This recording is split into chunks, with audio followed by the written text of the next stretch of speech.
Most people think motivation is the problem. They believe they lack discipline. They believe they lack willpower. They believe they just haven't found the right system yet. And for a long time, that explanation feels convincing. Because when motivation shows up, things do change. You wake up earlier. You feel focused. You start strong. But then motivation fades. And when it does, most people don't question motivation itself. They question themselves. They tell themselves they're inconsistent, undisciplined, lazy, broken in some way. But if that were true, motivation would have worked by now. Most people listening to this already know what to do. They've watched the videos. They've read the books. They've listened to the podcasts. They've saved the plans. They understand nutrition. They understand habits. They understand mindset, at least intellectually. And yet, they find themselves starting over, again, and again, and again. Not because they don't care, not because they aren't trying, but because something deeper isn't being addressed. This is where most motivation content stops being helpful. It keeps asking for more effort from a system that is already exhausted. It keeps pushing intensity when what's actually missing is stability. This conversation is different. This is not about pushing harder. It's not about hacking your brain. It's not about forcing discipline through pressure. This is about understanding why motivation fails in the first place. Because once you understand that, the solution becomes much quieter and much more sustainable. This channel is called Master Your Mindset because mindset is not something you think your way into. It's not a belief you repeat. It's not a phrase you memorize. It's not a feeling you chase. Mindset is something you build. It's built through repetition, through rhythm, through what you return to each day, even when no one is watching. Real mindset change happens slowly, so slowly that most people mistake it for nothing happening at all. But under the surface, something important is taking place. Trust is being rebuilt. Trust between your thoughts and your actions. Trust between your intentions and your follow-through. Trust between your body and your goals. If you're here, you don't need another surge of motivation. You don't need to be convinced to care more. You need clarity. You need to understand why effort hasn't translated into consistency, why discipline has felt heavy instead of grounding, why restarting has become familiar. And most importantly, you need to understand that this isn't a personal failure. It's a design problem. Today is not about fixing yourself. It's about stepping back far enough to see the pattern clearly. So before we talk about discipline, before we talk about consistency, before we talk about any kind of structure, we need to understand the real role motivation plays and why it was never meant to carry the entire weight of change. That's where we begin. When motivation fades, most people assume the problem is personal. They think something is wrong with them. They believe they are lazy, undisciplined, weak. This belief is so common that it almost feels unquestionable. But it isn't true. Across cultures, across spiritual traditions, across modern psychology, the same pattern appears. People blame themselves for systems that were never designed for human nervous systems. When a routine collapses, we don't ask what the body experienced. We ask, Why didn't I try harder? This question sounds responsible, but it quietly creates harm because it assumes that effort alone is the solution. In reality, most people are already exerting effort. They are trying to push forward while exhausted. They are attempting discipline while dysregulated. They are demanding consistency from a system that feels unsafe. And when the body resists, they interpret resistance as failure. This is where shame enters, not loudly, not dramatically, quietly. Shame whispers, "You should be better than this. You've failed again. Other people can do this. Why can't you?" Shame doesn't motivate. It compresses. It tightens the body. It shortens attention. It drains energy. And yet, many systems unknowingly rely on it. They believe discomfort will force compliance. They believe pressure creates progress. But the nervous system does not interpret shame as guidance. It interprets it as threat. When the body senses threat, it doesn't change habits, it seeks protection. Sometimes that looks like avoidance, sometimes numbness, sometimes rebellion, sometimes exhaustion. None of these responses mean you are broken. They mean you are human. Ancient traditions understood this long before modern science named it. In Buddhism, right effort is not force, it is alignment. In Christianity, renewal comes through grace, not condemnation. In Islam, daily rhythm is designed to return the body to balance, not to punish it. Different languages, the same understanding. Transformation does not begin with self-judgment. It begins when the body feels supported. This is why blaming yourself never creates lasting change. It creates cycles. Start, push, collapse, restart. Over time, the restart itself becomes heavier, not because you failed, but because trust was never rebuilt. Real change begins when we stop asking, "What's wrong with me?" and instead ask, "What does my body need in order to participate?" This question changes everything. It shifts the work from punishment to partnership. And partnership is where transformation actually begins.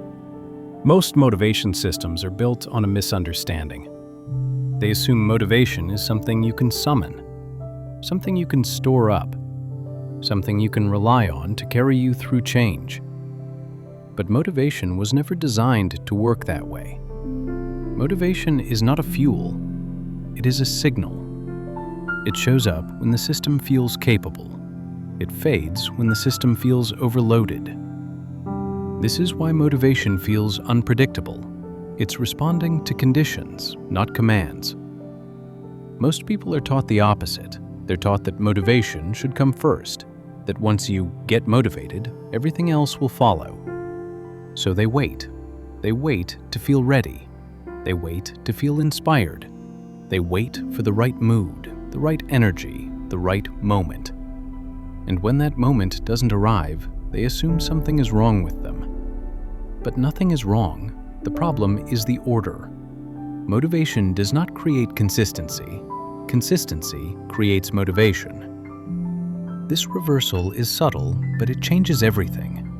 When people act only when they feel motivated, their behavior becomes unstable. Action depends on mood. Mood depends on energy.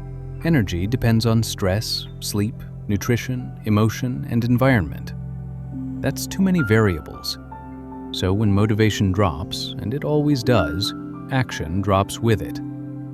This is where the cycle begins. You feel hopeful, you start strong, you make plans, you commit deeply.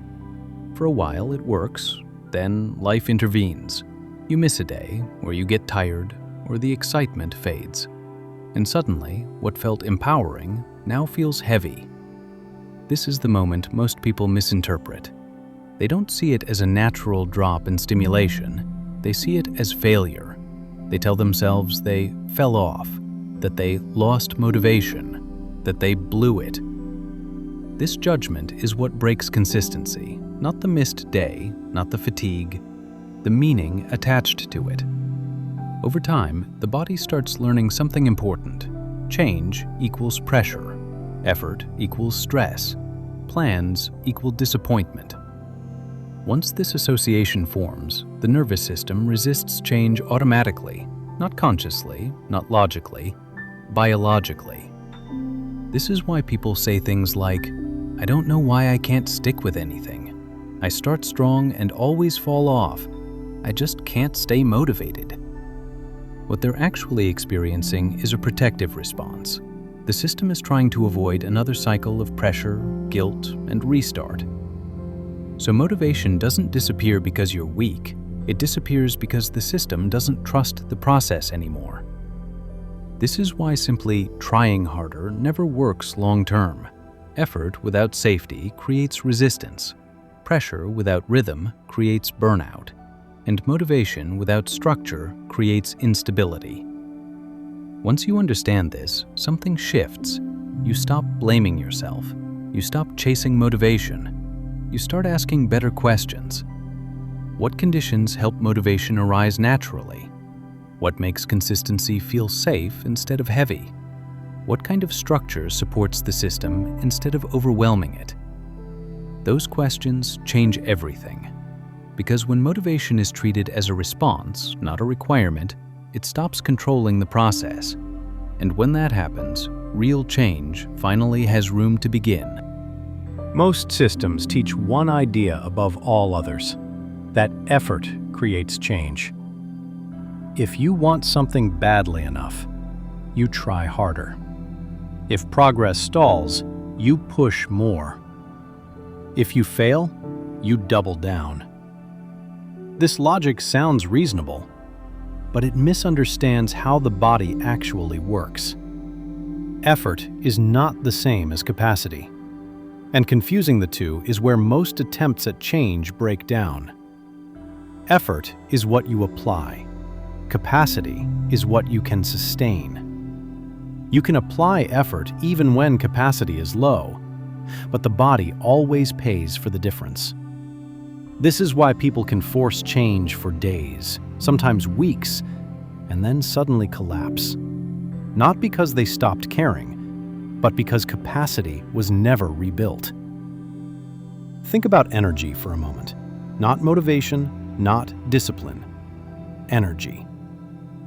Every decision you make draws from it. Every restraint, every choice, every moment of focus. When energy is full, discipline feels natural. When energy is depleted, discipline feels heavy. Most people try to fix this by increasing effort, but effort does not create energy. It consumes it. This is why trying harder often backfires. You are asking a depleted system to perform at a higher level. Eventually, the body responds the only way it knows how. It slows you down. Sometimes that slowdown looks like fatigue, sometimes brain fog, sometimes loss of motivation, sometimes emotional numbness. These are not failures, they are signals. A sustainable approach to change respects this distinction. It does not ask, how much effort can you apply? It asks, what can your system sustain? This is why the focus is rhythm, why intensity is avoided, why consistency matters more than force. When capacity increases, discipline becomes quiet. You don't argue with yourself as much. You don't negotiate every choice. You don't rely on willpower alone. The system begins to support you. Real change happens when effort matches capacity. when growth feels firm but not harsh, clear but not punishing. This is not weakness, it is intelligence. And when capacity is respected, change stops feeling like a battle. It starts feeling like alignment. Most people believe change happens when pressure is applied. They believe discomfort forces progress. They believe fear creates discipline. But the nervous system does not respond to pressure the way we think it does. The nervous system has one primary role: safety. Not achievement, not productivity, not goals. Safety. When the body feels safe, it can learn. When the body feels safe, it can adapt. When the body feels safe, it can change. When the body does not feel safe, it protects. Protection can take many forms: avoidance, procrastination, numbness, overeating, overworking, shutting down. These are not character flaws, they are survival responses. This is why change collapses under constant pressure, not because the goal was wrong, but because the system felt threatened. When stress remains high, the nervous system stays alert. When the nervous system stays alert, capacity shrinks, focus shortens, decision-making narrows, energy drains. And yet, this is often when systems demand more discipline, more control, more effort. This creates a contradiction. You are asking a threatened system to behave as if it feels safe. It cannot. Across spiritual traditions and lived human experience, the same understanding appears again and again. Change follows regulation. Stillness precedes clarity. Rhythm restores balance. This is why prayer is repetitive, why fasting has structure, why rest is considered essential. These practices calm the system before they challenge it. Modern approaches often reverse this order. They push for outcomes before creating safety. But lasting change does not come from force. It comes from trust. When the body trusts the process, it participates. When it does not, it resists. This resistance is not defiance, it is intelligence. A sustainable approach to change creates conditions where the body can relax without losing direction. Firm, but not harsh. Structured, but not threatening. Consistent, but not punishing. This is where real transformation begins. Not when change is demanded, but when safety allows it to occur. Most people believe their struggle is motivation. But what they are actually experiencing is exhaustion. Not just physical exhaustion, mental exhaustion, decision fatigue. From the moment you wake up, your system begins choosing what to check, what to ignore, what to respond to, what to delay. Each choice seems small, almost insignificant, but together they drain capacity. By the time discipline is required, energy has already been spent. This is why people feel strongest early in the day and weakest later. It is not a lack of willpower, it is a predictable neurological pattern. Every decision pulls from the same pool: restraint, focus, self-control. When that pool runs low, the brain looks for relief. Relief does not always look dramatic. Sometimes it looks like distraction, sometimes comfort, sometimes avoidance, sometimes delay.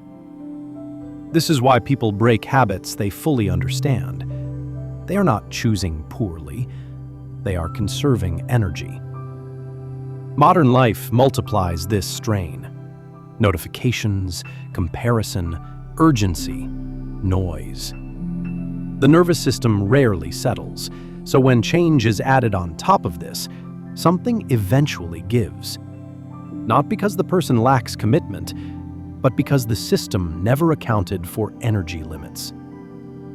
Sustainable change does not ask, how much can you push today? It asks, what can you repeat tomorrow? This is where simplification becomes powerful. Fewer decisions create more stability. Structure does not remove freedom, it protects it. When fewer choices are required, discipline becomes quieter. Less internal debate, less resistance, less negotiation. And when discipline is quiet, consistency becomes possible. This approach is not about doing more. It is about doing less, with intention. When energy is protected, change stops feeling fragile. It begins to feel stable. Many people believe they struggle with discipline. They say they lack it. They say they can't maintain it. They say they lose it too easily. But what most people are reacting to is not discipline at all. It is punishment. Punishment disguised as structure. Punishment disguised as rules. Punishment disguised as self-improvement. When discipline feels heavy, the body is not responding to order. It is responding to threat. Many systems teach discipline as denial. Don't eat this. Don't rest yet. Don't stop now. Don't listen to your body. Over time, the body learns something important. Structure means discomfort. Rules mean restriction. Consistency means loss. So when structure appears, resistance follows. Not because the person is undisciplined, but because the body associates structure with punishment. This is why people rebel against plans they created themselves. This is why routines feel oppressive instead of supportive. This is why getting back on track feels exhausting before it even begins. Discipline, in its original sense, does not mean control. It means teaching, guiding, repeating what is supportive until it becomes familiar. True discipline is not enforced, it is learned, and learning requires safety. Across traditions and cultures, discipline was never meant to hurt. It was meant to stabilize. Daily rhythms, repeated prayers, consistent movement, simple meals. These practices were not designed to make life smaller. They were designed to make life manageable. Modern approaches often reverse this intention. They use discipline as leverage. They push through discomfort without addressing why it exists. Eventually, the body pushes back, not out of weakness, but out of self-protection. When discipline is paired with punishment, consistency collapses. When discipline is paired with support, consistency strengthens. This is the difference between a system that demands obedience and one that earns participation. Structure does not have to be harsh to be effective. It can be firm without being cruel, clear without being rigid, predictable without being suffocating. When discipline feels lighter, it is not because standards dropped. It is because punishment was removed. And when punishment disappears, the body no longer needs to resist. This is where consistency quietly begins. Many people believe shame is useful. They believe it keeps them accountable. They believe it prevents backsliding. They believe that if they feel bad enough, they will finally change. But shame has never created sustainable behavior. It only creates compliance, temporarily. Shame works by shrinking the system. It narrows attention, it tightens the body, it reduces capacity. When shame is present, the nervous system shifts into defense, and a defensive system does not learn. It hides. This is why people avoid plans after they break them. This is why missed days turn into missed weeks. This is why restarts feel heavier than beginnings. Shame does not say, "Let's try again." It says, "Don't look." Across cultures and traditions, shame was never used as a primary teaching tool. Correction existed, guidance existed, consequences existed. But shame, the belief that something is wrong with you, was never the mechanism. Because shame confuses identity with behavior. It doesn't say, "This choice didn't work." It says, "You are the problem." Once identity is attacked, the system withdraws. It conserves energy. It avoids exposure. It resists reflection. This is why people stop tracking, why they stop checking in, why they disappear from processes that once felt helpful. Not because they stopped caring, but because the emotional cost became too high. Shame pretends to be discipline, but discipline teaches. Shame threatens. Discipline offers structure. Shame removes safety. This is why shame-based systems require constant intensity. They collapse the moment pressure lifts, because nothing was learned, only endured. A sustainable approach to change removes shame entirely, not by lowering standards, but by separating identity from behavior. You are not your missed day. You are not your lapse. You are not your inconsistency. Those are data points, information, signals about capacity, context, and conditions. When shame is removed, reflection becomes possible. When reflection is possible, adjustment becomes easy. And when adjustment is easy, consistency stops feeling fragile. Real change does not require humiliation. It requires honesty. And honesty can only exist where safety is preserved. At a certain point, many people stop because nothing feels exciting anymore. The beginning had energy. There was momentum, a sense of urgency, a feeling that something was finally changing. And then, things became quiet, predictable, repetitive. This is often when people assume something has gone wrong. They say they've lost motivation. They say the process stopped working. They say they need something new. But boredom is not a failure signal. It is a stabilization signal. Early change feels stimulating because the nervous system is alert. There is novelty, uncertainty, contrast. The system is paying attention. This attention feels like motivation, but it is not sustainable. Long-term change does not rely on alertness. It relies on familiarity. When something becomes boring, it means the system no longer perceives threat. The routine has been learned. The pattern has settled. This is when real consistency begins. But boredom is uncomfortable for people conditioned to intensity. Modern culture rewards stimulation, new plans, new rules, new identities. So when stimulation fades, people abandon what was working to chase what feels alive again. This creates cycles of starting over, not because progress stopped, but because progress became quiet. Consistency does not feel dramatic.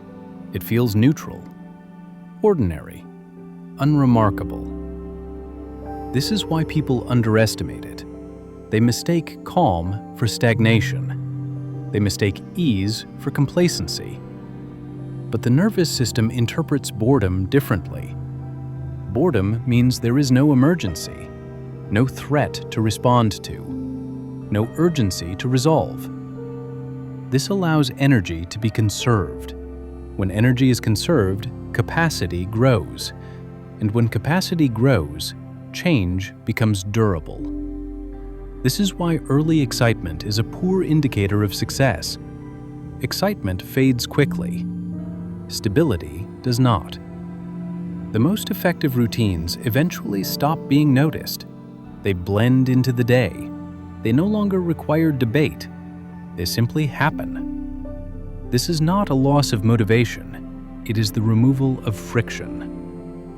People often interrupt this phase by changing the system too soon, adding complexity, raising standards, increasing intensity. This reintroduces stimulation, but it also reintroduces instability. Consistency does not need novelty. It needs permission to remain simple. Predictability is not a weakness, it is a foundation. When routines feel boring, the work is not to replace them. The work is to stay, to notice what no longer feels difficult, to recognize what no longer requires effort. This is how identity changes quietly, not through declarations, but through repetition. Eventually, the behavior no longer feels like discipline. It feels like preference. And preference lasts longer than motivation ever could. Boredom is not the enemy. It is the signal that the system is finally resting. Most people measure change by outcomes. Did the number move? Did the habit stick? Did the plan work? Outcomes feel concrete. They feel measurable. They feel honest. But outcomes are not where change lives. They are where change appears. Real change happens earlier and deeper. It happens at the level of identity. Identity is not what you say about yourself. It is what your system expects, what it assumes, what it defaults to when no one is watching. This is why outcome-focused change rarely lasts. People attempt to force new behaviors onto an old identity. They say, "I am trying to become someone different." But the system still believes, "I am the same person." This creates tension. Every action requires effort. Every choice requires justification. Eventually, the system reverts to what feels familiar. Not because the new behavior was wrong, but because it never belonged to the identity. Identity shifts slowly, quietly, without announcements. It changes through repetition, not resolution. This is why dramatic decisions often fail. They attempt to leap identities in a single moment, but the nervous system does not leap. It acclimates. It learns safety through exposure. Small, repeated actions teach the system what kind of person it is becoming, not by instruction, but by evidence. Each time a behavior is repeated without punishment, without threat, without shame, the system updates its expectations. I am someone who does this. This shift is subtle. Most people miss it. They are waiting for motivation to arrive. But motivation is not the cause. It is the result. When identity begins to change, behavior feels less debated, less forced, less fragile. People often describe this phase as feeling normal. That word matters. Normal means expected. Expected means safe. Safe means repeatable. This is how habits become durable. Not because outcomes improved, but because the person no longer feels like they are performing. They are simply expressing who they are becoming. This is also why setbacks feel different once identity begins to shift. A missed day no longer threatens the entire structure. It becomes a deviation, not a collapse. People stop asking, "What's wrong with me?" and start asking, "What disrupted the pattern?" This is a profound change. It signals ownership without shame, responsibility without punishment, clarity without self-attack. Outcome-focused systems rarely allow this. They tie worth to performance, success to numbers, failure to deviation. Identity-focused change separates behavior from value. You are not the outcome. You are the pattern forming beneath it. When identity is supported, outcomes follow naturally. Not always quickly, not always linearly, but reliably. This is why sustainable change often feels uneventful. There are fewer highs, fewer crashes, less drama, more continuity. And continuity is what the nervous system trusts. When trust is established, the system stops resisting. It begins cooperating. This is where effort decreases and identity takes over. Not because discipline disappeared, but because the behavior no longer feels foreign. It belongs. Change sticks when it becomes self-recognition, not something you chase, but something you inhabit. Most people interpret a restart as failure. They believe it means something didn't work. They believe it proves inconsistency. They believe it confirms a flaw in themselves. This interpretation feels obvious, but it is incorrect. A restart is not a collapse. It is feedback. Every system that involves learning uses feedback. But when learning involves personal change, people replace feedback with judgment. They do not ask what happened, they ask what is wrong. This single shift, from curiosity to condemnation, is what makes restarts painful. In reality, restarts are unavoidable, not because people are weak, but because systems interact with real life. Energy fluctuates, stress changes, circumstances shift. No pattern survives unchanged forever. When a system treats deviation as failure, it creates fear around interruption. People become afraid to look closely.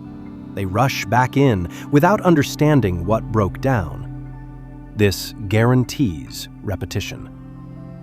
A restart without reflection is not a restart. It is a loop. Sustainable change does not eliminate restarts. It changes how they are interpreted. Instead of seeing a restart as proof of incapacity, it treats it as information about conditions. What changed? What increased demand? What reduced capacity? What introduced friction? These questions are not self-critical. They are diagnostic. Most people skip them because shame makes observation uncomfortable. Shame says, just fix it. Safety says, let's understand it. When understanding replaces urgency, restarts lose their emotional charge. They become adjustments, not confessions. This is why experienced practitioners rarely panic when patterns break. They expect it. They know that stability is not the absence of disruption, it is the ability to recalibrate without abandoning the process. Restarts only feel catastrophic when identity is attached to performance. If identity depends on consistency, any break feels like loss of self. If identity depends on learning, breaks feel like part of the process. This distinction matters. Many systems unknowingly teach people to fear interruption. They frame continuity as virtue and deviation as weakness. This creates brittle patterns.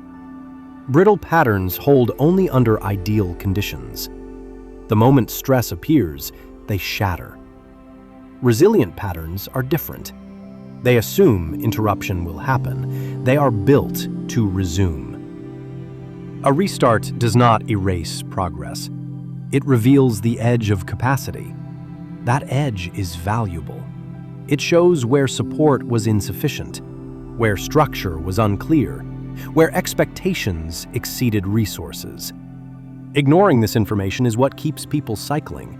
When restarts are treated as neutral data, behavior changes naturally. People stop hiding lapses.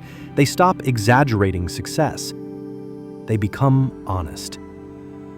Honesty allows refinement. Refinement creates sustainability. This is why long-term change rarely looks impressive from the outside. There are no dramatic resets, no declarations of failure, no all-or-nothing thinking. There is simply continued participation. Participation does not require perfection. It requires return. Return is not dramatic. It is quiet. It does not announce itself. It does not punish the past. It resumes with adjusted understanding.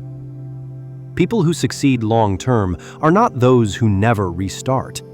They are those who restart without emotional collapse. They do not waste energy on self-judgment. They redirect it into adaptation. This is not leniency. It is efficiency. Energy spent on shame cannot be used for change.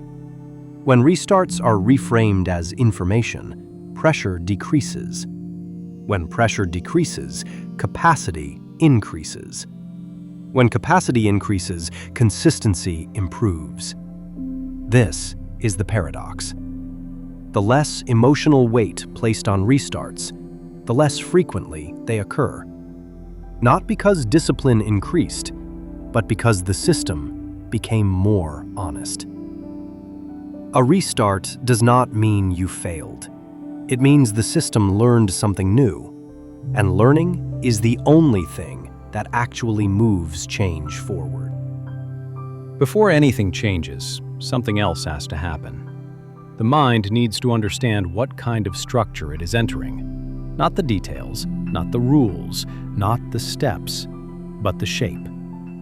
Most systems fail because they rush this moment. They introduce action before orientation. They demand commitment before understanding. They apply pressure before trust is built. This system does the opposite. It begins quietly. Because structure is not meant to control you, it is meant to hold you. That difference matters. When people hear the word structure, they often tense. They associate it with restriction, with rigidity, with losing flexibility. But structure, when done correctly, does not remove freedom. It reduces chaos. And chaos is what drains energy. Unstructured change relies on constant decision-making. Every day becomes a negotiation. Every action requires effort. Every lapse feels personal. This is exhausting. Structure exists to remove that burden, not by forcing behavior, but by reducing friction. A supportive structure answers questions in advance, not aggressively, not rigidly, but consistently. It establishes rhythm so the nervous system does not have to stay alert. This is why the structure here is not aggressive. It does not demand urgency. It does not require intensity. It does not reward suffering. It is built around repetition, spacing, and recovery. This matters because the body does not change under constant threat. It changes under predictable conditions. Predictability creates safety. Safety creates participation. Participation creates consistency. And consistency is the only thing that compounds. This structure is not designed to overwhelm you. It is designed to contain the process, to give shape without pressure. You will notice that it unfolds in phases, not because change must be delayed, but because readiness matters. Early phases are lighter, slower, more observational. They exist to let the system settle, to allow your body and mind to experience rhythm without being asked to perform. Later phases become more focused, but never forceful. The structure remains stable even as emphasis shifts. This is intentional, because systems that constantly change their demands create anxiety. This one does not. It introduces consistency before challenge, familiarity before depth, orientation before expectation. You are not meant to master everything at once. You are meant to inhabit the structure, to let it become familiar enough that resistance fades naturally. This is why there is no countdown, no dramatic start, no pressure to feel different immediately. Immediate change is not the goal. Durable change is. And durability requires patience. This structure also respects variability. Not every day will feel the same. Not every week will unfold predictably. The structure does not collapse under variance. It absorbs it. This is one of its defining characteristics. Instead of asking you to rise to the system adjusts around real life. Busy days, low-energy days, unmotivated days. The structure remains. This creates trust. Trust is what allows people to continue even when motivation disappears. And motivation will disappear. That is not a flaw. It is part of being human. This structure does not depend on motivation. It depends on rhythm. Rhythm carries you when emotion fluctuates. You will also notice that this structure does not moralize behavior. There are no good days or bad days. There are only days where the rhythm was followed closely and days where it wasn't. Both are informative. Neither are punishable. This matters because shame breaks systems. The absence of shame preserves them. Structure without shame creates longevity. Another important aspect of this structure is that it is finite in form, but expandable in practice. It has a beginning, it has an arc, it has phases, but it is not meant to trap you inside it. It is meant to train you to recognize what supportive structure feels like, so that eventually you no longer need to think about it. This is not about dependence. It is about internalization. Once structure is internalized, it no longer feels like structure at all. It feels like normal life with less friction. This is why the early emphasis is gentle, why the tone remains calm, why nothing is rushed. This is not accidental. It is foundational. Without this orientation, everything that follows would feel heavier than it needs to be. With it, the system becomes navigable, not demanding, not overwhelming, simply present. This is the point you are at now. Not changing yet, not integrating yet, just understanding the container.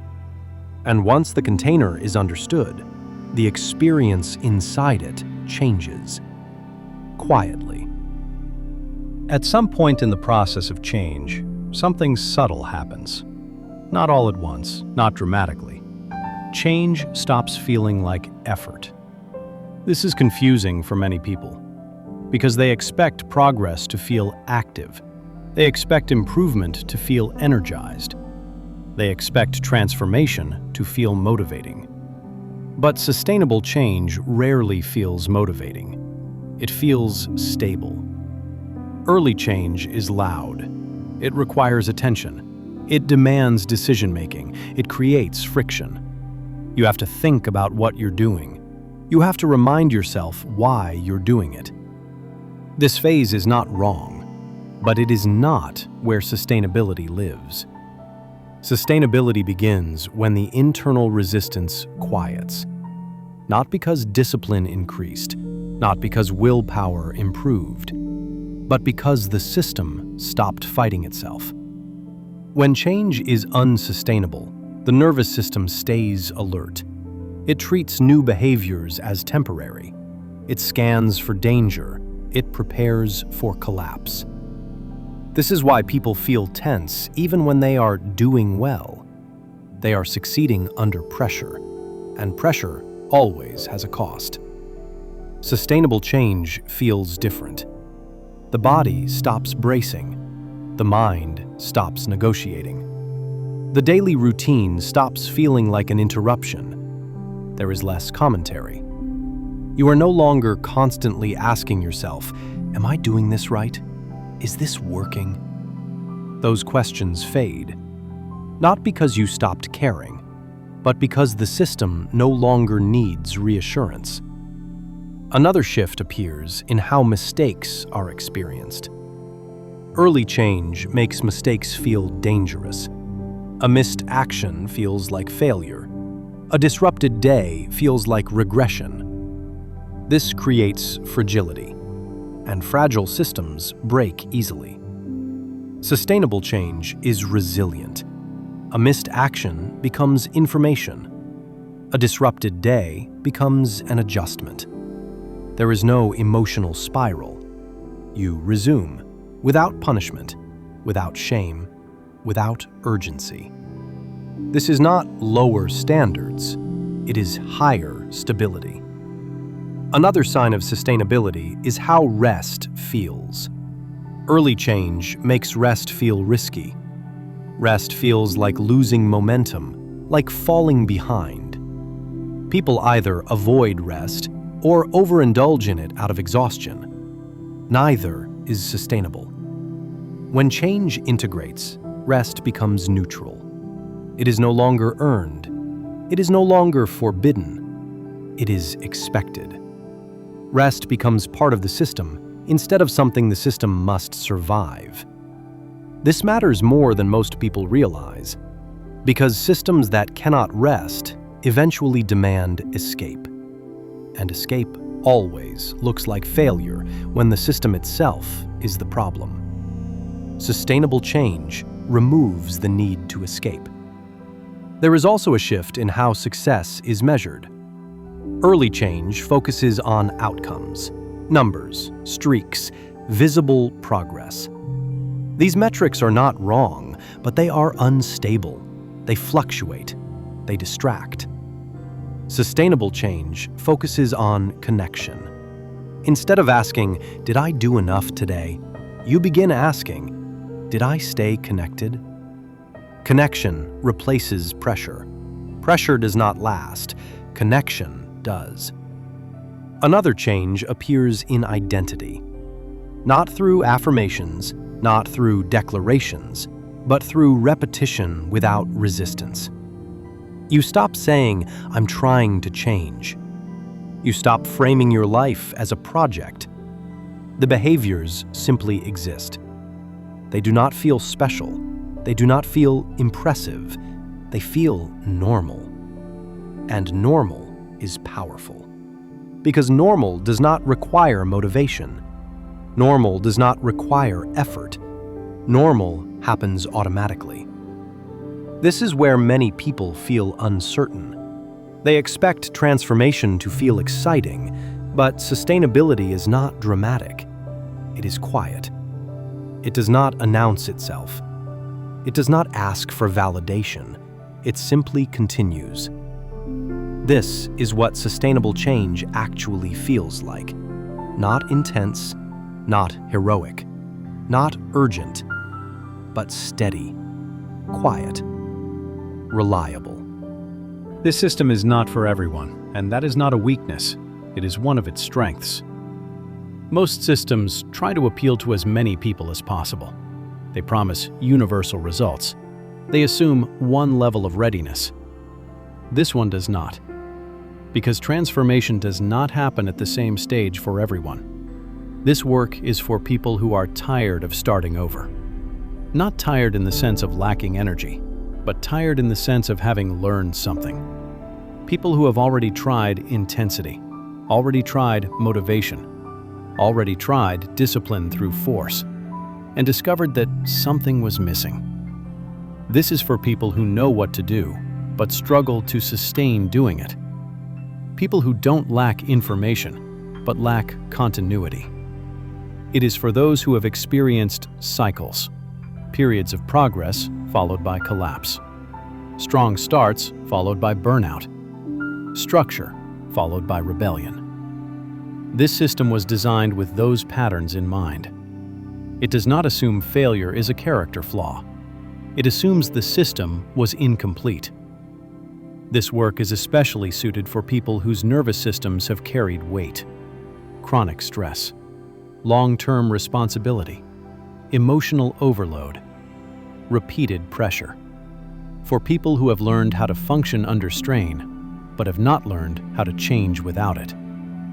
This is not a program for adrenaline-driven change. It does not reward intensity. It does not glorify exhaustion. It does not equate suffering with progress. If you thrive on pressure, this may feel too quiet. If you rely on urgency to stay engaged, this may feel unfamiliar. If you need visible struggle to feel legitimate, this may feel uncomfortable. That discomfort is informative. This system is for people who want structure without rigidity, guidance without dependency, consistency without punishment. For people who want something that can live inside real life.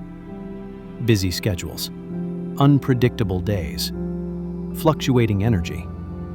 It is for parents, caregivers, professionals, creatives, and anyone whose life does not pause for transformation. It is also for people who value meaning, not in a single tradition, not in a single belief system, but in patterns that appear across cultures and time.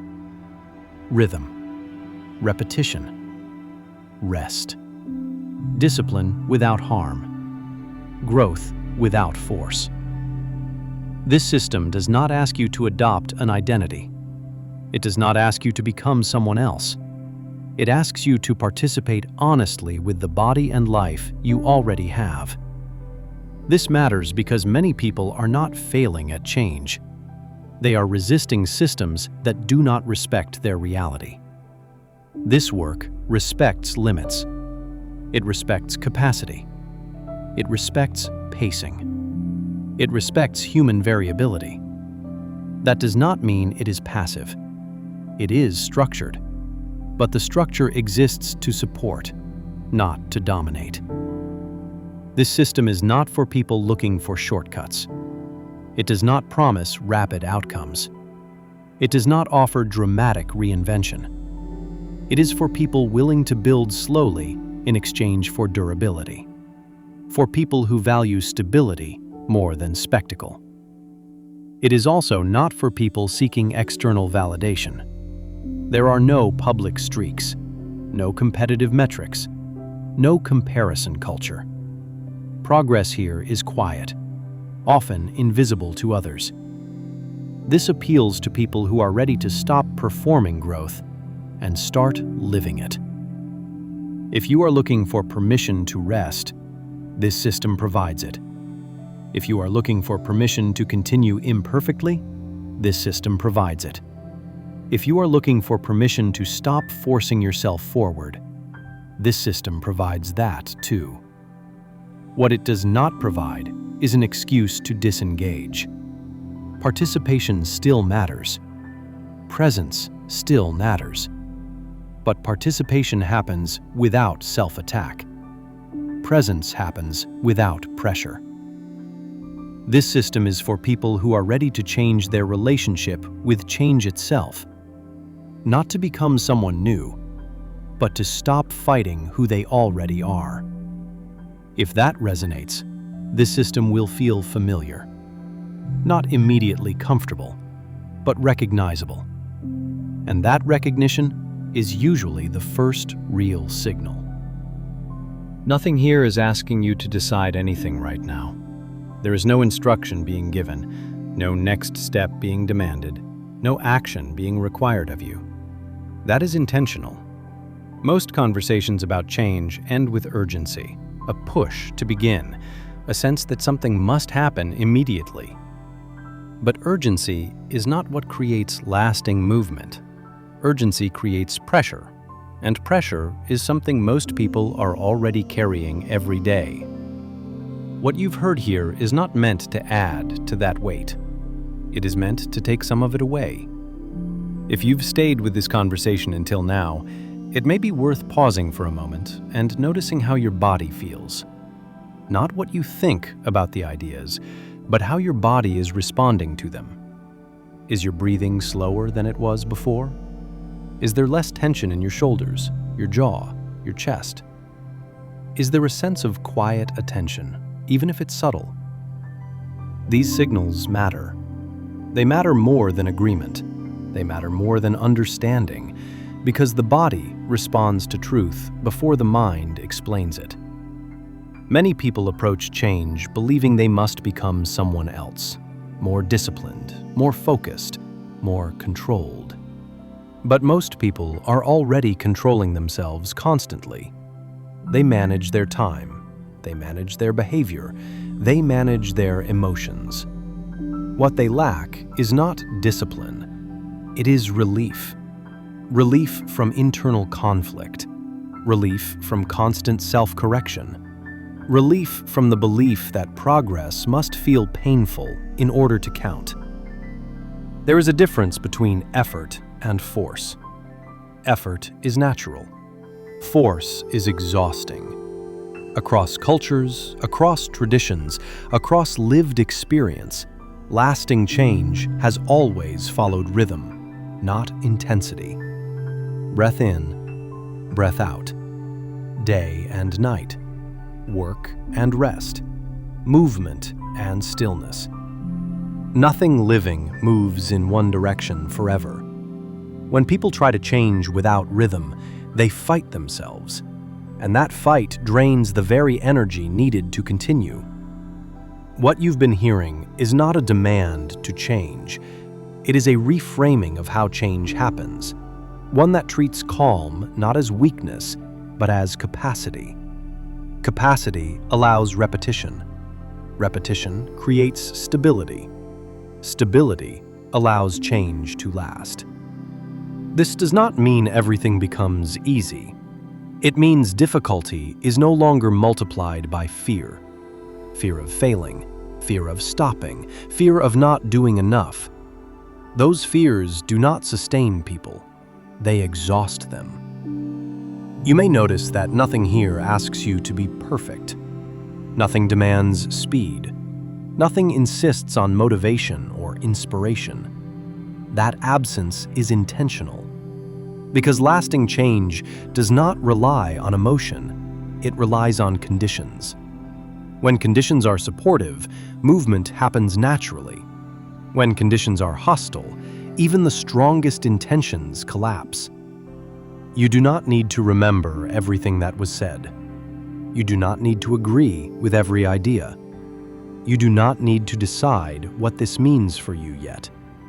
All that matters is whether something here felt more humane than what you've encountered before, more realistic, more breathable, more possible.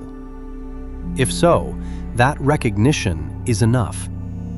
There is no finish line being presented here, no identity being offered, no promise being made. Only a reminder that change does not have to feel violent in order to be real. That steadiness is not stagnation, it is preparation. And when you are ready, not because you are pushed, but because it feels coherent, continuation becomes simple, not dramatic, just natural.